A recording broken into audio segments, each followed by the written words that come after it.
0. Good afternoon and welcome to Mr. Mickleborough's Maths World. Here are some questions for you that mimic the ones that will be in your test next week. The test being about integration, the integral calculus. We begin by looking at indefinite integrals. Indefinite integrals are ones without limits, upper and lower. And so what we're going to end up with is an expression that is an answer with a plus c on the end.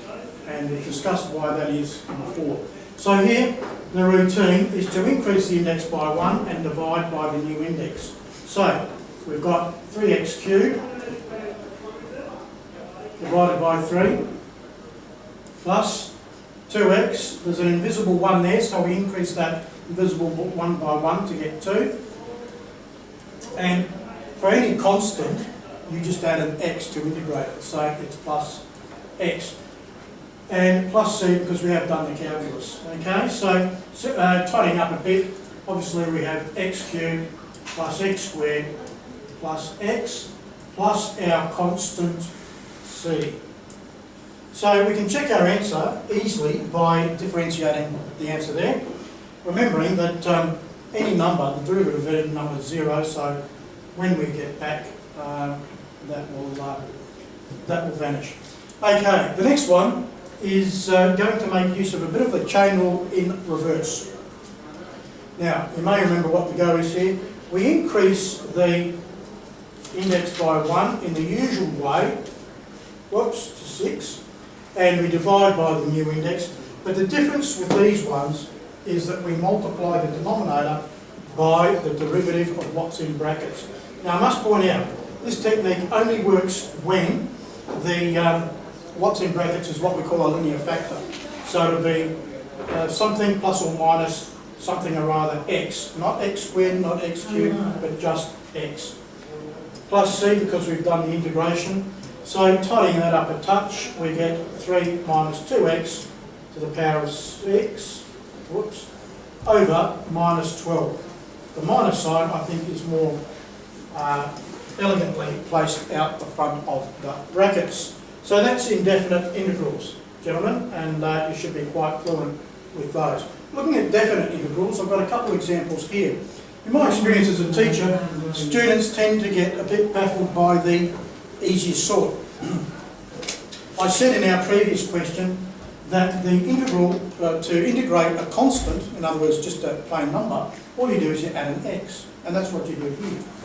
Okay, so this is equal to 4x with our upper and lower limits given as 2 and 0. Now, 0 is a lovely number. It's very easy to substitute into these integrations, or these integrals. So the only thing we need to do here is say that our answer is 4 times 2, which equals 8. Could not be easier. Okay, looking at our second one. This might confuse some students. They might want to do something chain ruling or product ruling about it. Look, the go is you expand out the brackets. Okay? And then you've got a reasonably normal integral to evaluate. Okay, so it's going to be 2t to the power of 3 minus 2t, and we're integrating in respect of the variable t.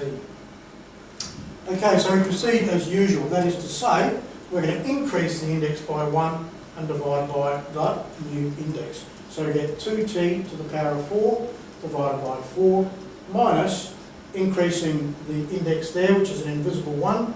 We get 2t squared over the new index, which is 2. And we are going to put our limits in 2 and 1.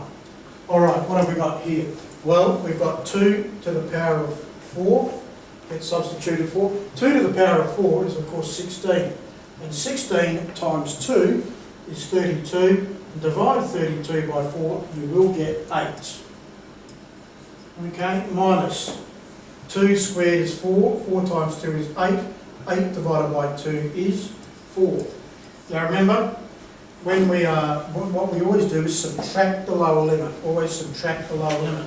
1's quite a nice number. 1 to the power of anything is 1. So 2 times 1 is 2. 2 divided by 4 is 1/2. And 1 squared is 1 times 2 is 2. Divided by 2 is 1.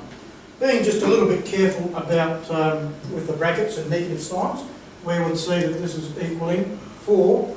Now, minus minus 1 is plus 1, but then we're going to minus a half. So all in all, it's plus a half. Okay? I would prefer, you could say that that's equal to 4.5. I am a bit of a fan of improper fractions, so that times that plus that over that gives you 9 over 2. Either would be acceptable. Can you stop it there, please?